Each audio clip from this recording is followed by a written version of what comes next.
तो जो दिव्य योग क्या है उसके बारे में आज समझेंगे। और आइए, सबसे पहले आंखें बंद करेंगे और भगवान को प्रणाम करेंगे और अपने माता पिता को प्रणाम, और फिर मंत्र जाप करेंगे। उसके बाद हम अध्याय 4 की शुरुआत करेंगे। ठीक है? तो मैं समझता हूँ आप सभी मेरे साथ होंगे, और मुझे बहुत बहुत अच्छा लगता है जब आप लोग आते हैं सेशन में, गीता सार में। तो इसका मतलब है कि आप भी कुछ ना कुछ समझना चाहते हैं, आप इस गीता सार को समझना चाहते हैं। गीता जी में आखिर ऐसा क्या है जो बहुत से लोग बोलते हैं, सब तो नहीं बोलते, लेकिन हाँ बहुत से लोग बोलते हैं कि हाँ, कोई कहता है जीवन का मैनुअल है, कोई कहता है जीवन में क्या करना चाहिए वो सब कुछ लिखा है, कोई कहता है कि जीवन को कैसे जीना चाहिए, कोई कहता है कि अगर हमने गीता सार कर लिया तो बहुत सारे जो दुख आते हैं जिनसे हमारा मेंटल स्ट्रेस मिलता है वो नहीं। तो आखिर जब तक हम पानी में नहीं जंप करेंगे, जब तक तो तैरना सीखेंगे नहीं। तो इसलिए हमें गीता सार की चर्चा में आना ही पड़ेगा, और उसी के बाद हम इस चीज को सीख सकते हैं, समझ सकते हैं। अगर नहीं भी सीख सकते हैं तो कुछ, अगर 100% भी नहीं, 100% तो छोड़ दो तुम, अगर कुछ परसेंट भी आप अगर उसका भाग ले लेते हैं तो आपकी आत्मा तृप्त हो जाएगी। काफी काफी चीज से आपको संतुष्टि मिल जाएगी, और आप जहां पर दुखी होते हैं वहां आप सुख का अनुभव करें। तो आइए शुरू करते हैं मंत्र जाप, और आंखें बंद कीजिए। जय श्री कृष्ण। हरे कृष्ण। भगवान श्री कृष्ण को याद कीजिए, उनको प्रणाम कीजिए, अपने माता पिता का स्मरण कीजिए, और अपने माता पिता को प्रणाम कीजिए, चरण स्पर्श कीजिए, और उन्हें धन्यवाद बोलिए कि आज उनकी वजह से आप इस दुनिया में हैं। इस पूरे ब्रह्मांड को धन्यवाद बोलिए कि जो आपके जीवन को चलाने के लिए सब कुछ चाहिए, वो ये यूनिवर्स, ये ब्रह्मांड, ये प्रकृति, सब कुछ चाहिए। सब कुछ आपके जीवन को चलाने के अनुकूल सब कुछ पैदा करें।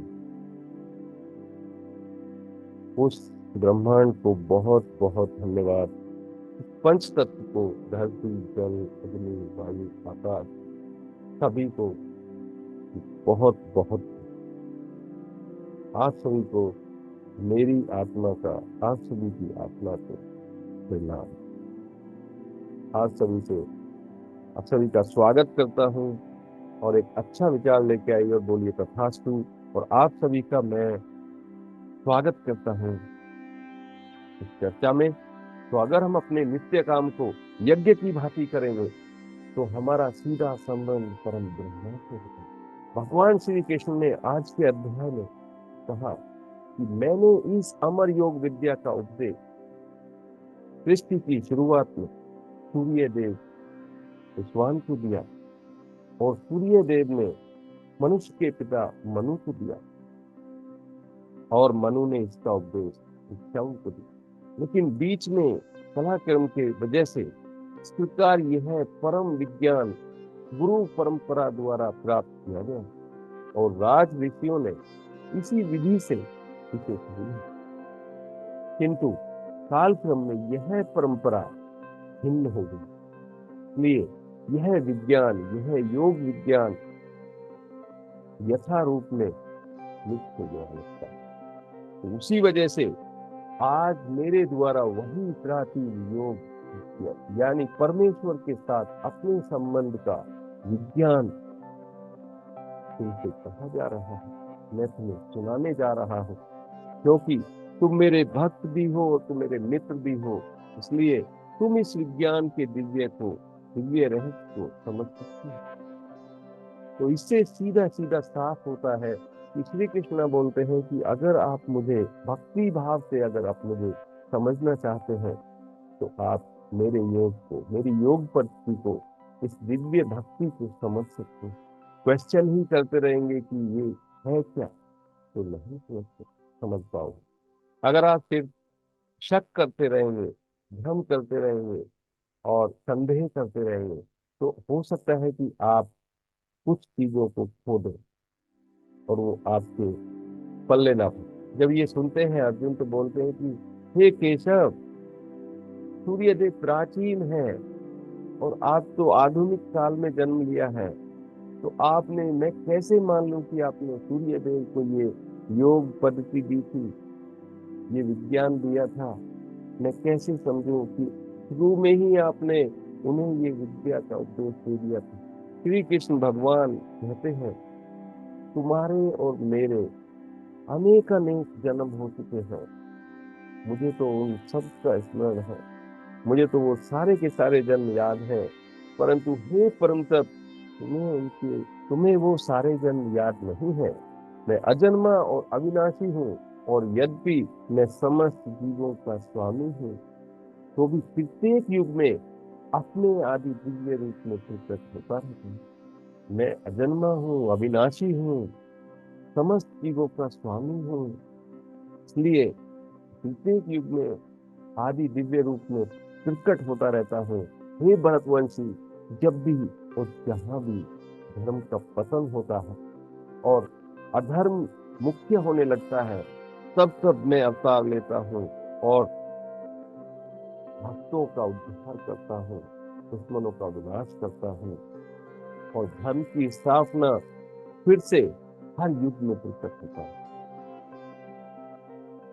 तो जब जब धर्म का नाश होता है, मैं अवतार लेता हूँ, मैं प्रकट होता हूँ और फिर से धर्म की स्थापना करता हूँ। हे अर्जुन, जो मेरे भाव तथा कर्मों की दिव्य प्रकृति को जानता है, वह इस शरीर को छोड़ने पर इस भौतिक संसार में पुनः जन्म नहीं लेता। जो मेरे भाव तथा कर्मों की दिव्य प्रकृति को जानता है, उसे इस भौतिक संसार में दोबारा जाने का जरूरत नहीं होती।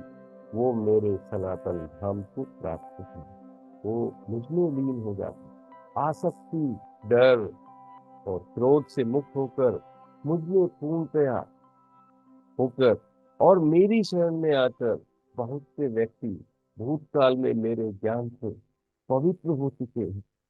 इस प्रकार से उन सब ने मेरे प्रति दिव्य प्रेम को प्राप्त किया है।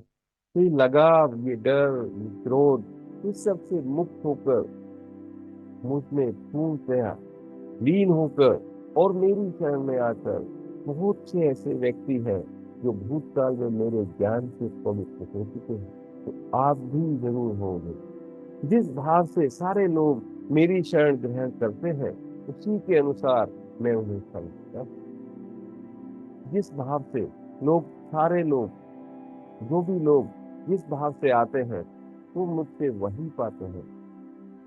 हे पास, प्रत्येक व्यक्ति सभी प्रकार से मेरे पद का अनुगमन करते हैं और वो कहते हैं, क्या संसार में मनुष्य सकाम कर्मों में सिद्धि चाहते हैं? इस संसार में मनुष्य सकाम कर्मों में सिद्धि चाहते हैं, फलस्वरूप वे देवताओं की पूजा करते हैं। निसंदेह संसार में मनुष्य को सकाम कर्म का फल प्राप्त होता है। प्रकृति के तीन गुणों प्रकृति के तीन गुणों और उनसे संबंध धर्म के अनुसार मैं, मेरे द्वारा मानव समाज के चार विभाग रखे गए हैं, चार विभाग रखे गए हैं। यद्यपि मैं इस व्यवस्था का सृष्टा हूँ, मैंने ही रचा है, किंतु तुम ये जान लो कि मैं इतने पर भी अवश्य ही आसक्त रहती हूँ। मैं उसमें, उसके फल से मोहित नहीं होता, उससे लगाव नहीं है। मुझ पर किसी भी कर्म का प्रभाव नहीं पड़ता, मैं कर्म फल की कामना नहीं करता। जो मेरे संबंध में है, ये सत्य को जानता है, वह भी कर्मों के फल के पासे में नहीं बनता, जो काम कर्म करता है। प्राचीन काल में समस्त मुक्त आत्माओं ने मेरी दिव्य प्रकृति को जान करके ही कर्म किया है।